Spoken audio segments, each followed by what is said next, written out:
Alright, welcome back to the channel. I am the Urban Tarzan, and this is part 2 of our Just Right Carbine takedown, makeover, put back together series of videos. If you didn't watch part 1 and you want to see how we got broken down into what we have here before us, I'll see if I can put a link somewhere up here. Maybe I'll put it right there. I don't know. So there's some pretty interesting developments, problems, issues, if you will, that I encountered in attempting to do this makeover. And if you have a Just Right carbine and you're thinking about changing out your handguard, making some changes to it, customizing it a little bit, you're going to want to stick around for this video because there are some intricacies of this rifle, some issues you're going to have to work around, and you are going to want to see those. All right, so here we are. We got everything cleaned. I got the receiver cleaned up. Everything's good to go. All the parts are cleaned up. Took all this down, got everything clean. The only thing I didn't get to do was the ambidextrous safety, and I just forgot to order a new safety, and I didn't do it. So, but that can be done at any time. It's a very simple swap out. What we're going to do right now is we are going to start to put the receiver back together. So, very simple. We got our bolt. It's all cleaned. Everything, we stripped that all down. Ejectors on the left-hand side. It's a very simple process. What we're going to do is you just insert it so that the hole is lined up right there.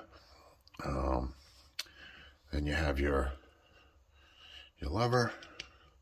That goes in the hole. It kind of does what it needs to do there and lines it up.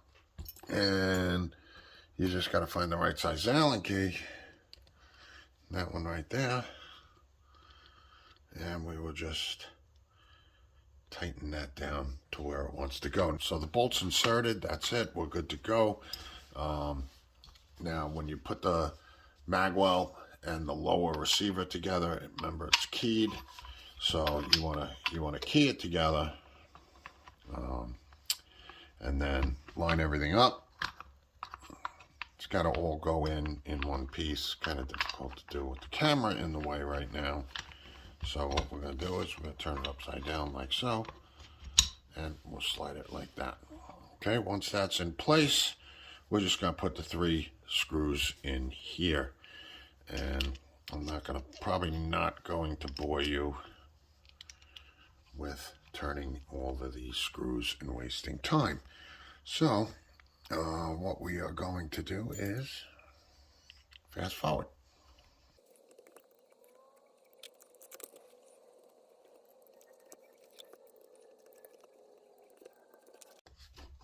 Okay, there you have it. The receivers together. Next step, we're going to put our stock back on. And again, this is under pressure, so a little difficult for me to do around the camera. But once you find those threads, hold on, I got to do it over here. Okay, I'm back. Just had to get it started. So it'll turn, it'll go a little bit past once you get to there. Obviously, this is keyed. And we tighten our barrel nut, castle nut down on that. We need our trusty little AR wrench. And I'm not going to over tighten it right now, just for put together purposes. Just like that, it's pretty tight. There we go. So we got our stock in place. And again, now this is under pressure. I really don't want this slide to be pushing up into the barrel. So we're going to put that back and leave it locked open. All right, so I don't know if you remember, but you should. In the first video, when I was taking this down, I was removing the barrel nut, the original barrel nut, and the original forearm, that the handguard that came with this. You'll remember that I had difficulty taking the barrel nut off. And I actually paused the video and had to use the wrench for the whole turn to get the barrel nut off. It just felt like it was tight. It felt like the threads weren't lined up, maybe cross-threaded. I wasn't really convinced that it was cross-threaded, but it was tight. It was difficult. I couldn't just turn it with my hand. I had to use the barrel wrench for the whole length of turning the barrel nut off. So when I got the barrel off, I went to, once I pulled the barrel out, I did it again. I put the barrel nut back on, and you know, as you can see, it just spins nicely, just the way it's supposed to. There's nothing wrong with the threads, there's nothing wrong with the barrel nut. But when I put the barrel back in, as soon as I put the barrel in, didn't want to thread. It was very tight. So what I discovered was that on the barrel from Just Right Carbine, the barrel flange was actually too wide, and the threads from the barrel nut were making contact with the barrel flange when it is inserted.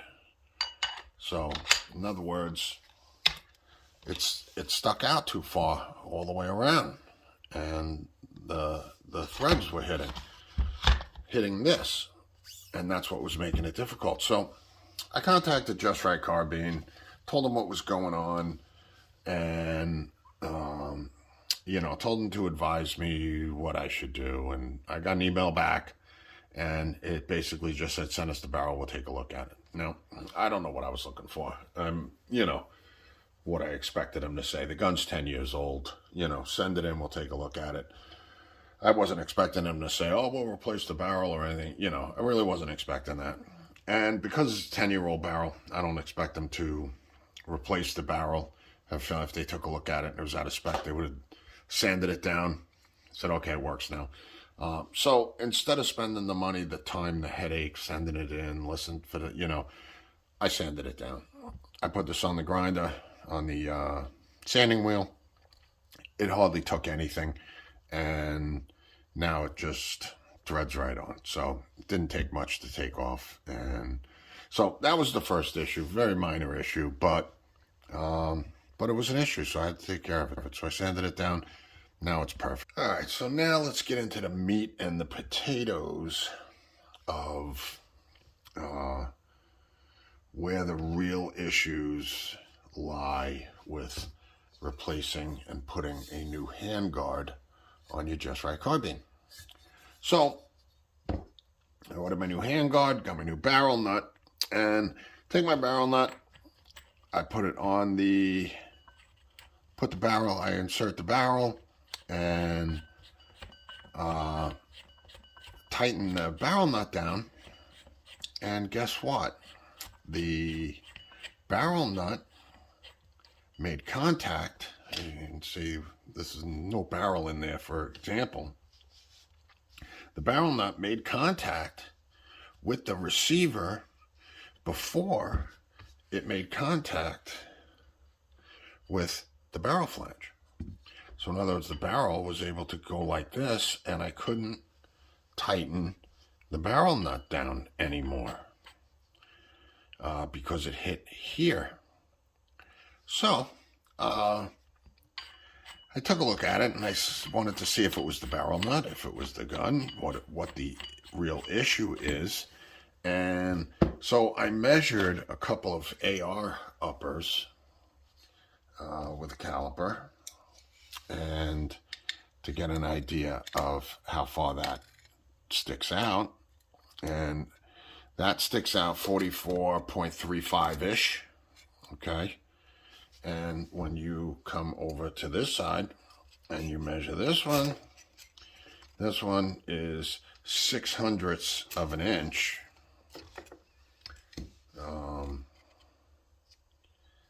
Shorter, 0.38 to 0.44 and change on each of them. So this is 0.06 of an inch shorter than this. This is very short. So in other words, when you put the barrel in, okay, and this is keyed, so you got to put it down this way, like so.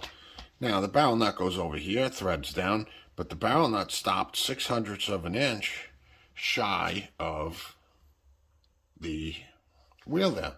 Now that's not very uncommon. It's not a very uncommon thing. Otherwise, they wouldn't invent barrel shims.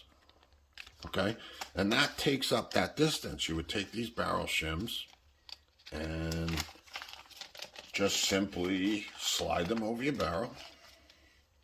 As many as you need. They're very thin. They're paper thin. And it took like 10 of these to make up the gap, the difference, the 6/100 of an inch when you tighten it down. So they would go on the outside, not on the inside, because that changes head space and everything. So we'll go in here, and now the barrel nut would make contact with these out further. Okay? So very simple.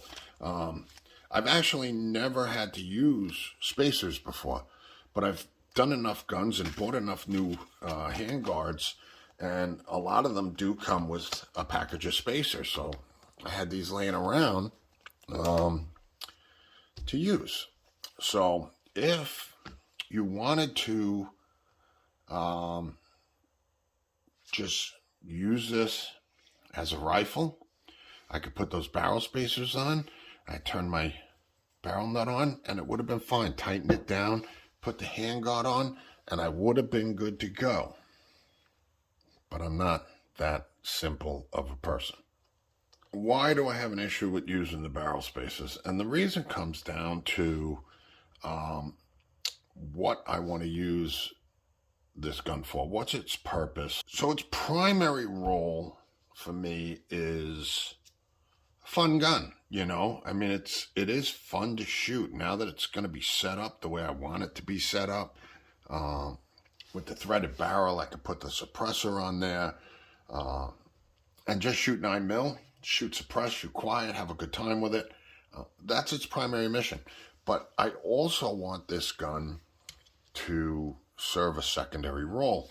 And I want this to be a takedown backpack gun. Okay?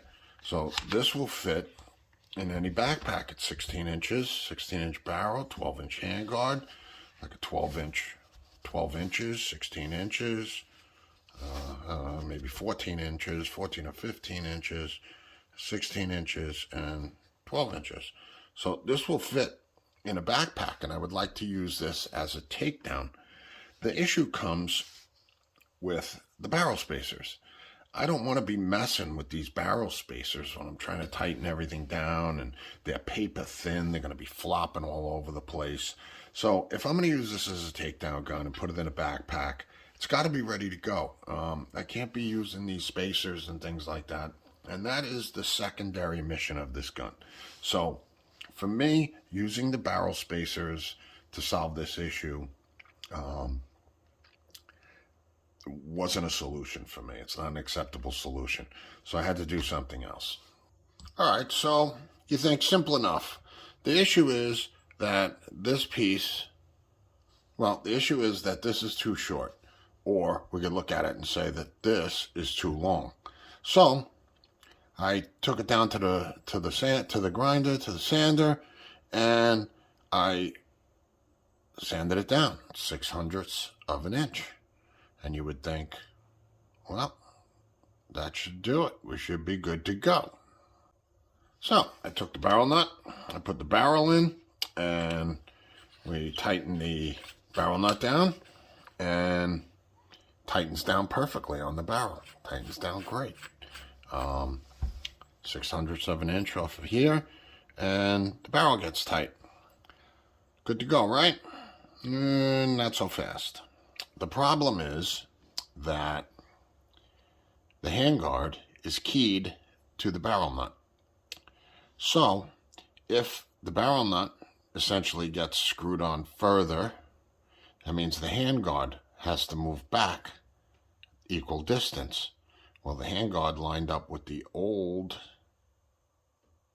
length of this, which means that now the handguard is going to hit the face of the receiver, and it won't line up in the screws that go in here, won't be able to line up in those grooves.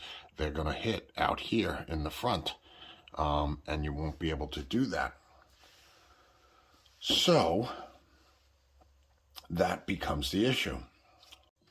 Now, before we go on to the solution of that, let's talk about making this into a takedown model, okay? Because that's why we're doing all of this. And the only difference between a Just Right carbine rifle and the Just Right carbine takedown version is the handguard. That's the only difference. And in the takedown model, the handguard's just completely round. You can't put any accessories on it. And it's just round. And the reason for that is so that when you tighten it down on the barrel, you put the barrel in, you put the handguard with the nut on it, and you tighten it down, it doesn't matter where it stops because it's perfectly round. It doesn't have to align. It doesn't have to do anything, okay? So that is really the only difference between the takedown model and this. The handguard's round. Now, if you want to use a regular handguard, regular AR handguard with a rail, and you're going to want to put a sight on the front or anything like that, and you're going to want it to, it's going to have to be timed. It's going to have to be timed with the barrel nut. So essentially what you have to do is we put the barrel on, we insert the barrel, and then we tighten the nut down, okay? Tighten down the nut, and then we put the handguard on and tighten the handguard onto the barrel nut, okay? And then unscrew the whole thing so that when it's tight, when it gets tight and it's right where you want it, this is timed so that it falls right into position where you want it. And then you can use a handguard like this as long as you time it properly. So what I had to do was I had to insert the barrel. Okay, we put the barrel in. Then we take our barrel nut, okay, and we put our barrel nut on. And you could see it was just a little bit tight there, but that's because the barrel's moving around a little bit in there as well. And you could see I made this pretty tight, okay?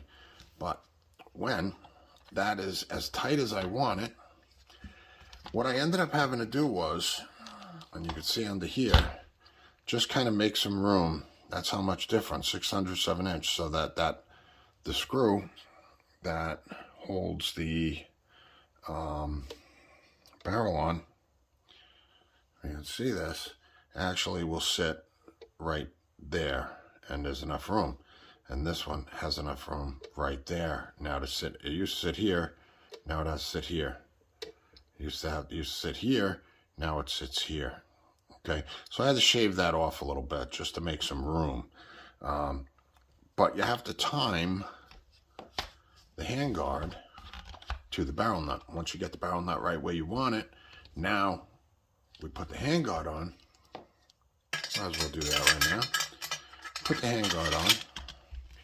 We set it right where we want it. Now, I don't have the barrel nut tightened exactly where I want it for demonstration purposes, okay?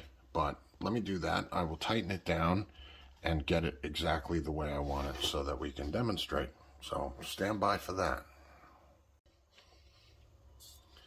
All right, so there we go. We got our barrel nut tightened to as tight as we would want to make it. And we put our handguard in place. We tighten that down so it's timed across the top right where we want it to go. And then if we wanted to take this down, we would just simply turn it and take the, I'm gonna have to do this off camera for a second. It's just easier to do. Whoops. And just unscrew it and take the two pieces apart. Again, this is a separate piece, and that goes on there. And then I'll show you, again, line up the barrel. I gotta do this off camera just to get it started. Let me just thread it on. I'll show you how it comes to fruition as it tightens and gets to the end like this. And then when you go to tighten it, you can see it's just off a little bit, like that, right? Can you see it? Like that. And we give it that tighten turn right to where it needs to go. And you are all timed up. It can't go any more than that. That sucker ain't going anywhere. But it's perfectly timed. So now, with the new handguard, we have a takedown model, just right, just right carbine, 9mm. Alright, so I took the liberty, save a little time and effort here. This video's run already longer than I wanted it to, but we put our red dot on.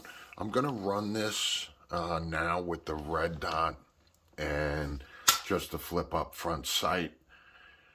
And if the red dot fails, I can use the red dot housing as my rear aperture and the flip up front sight.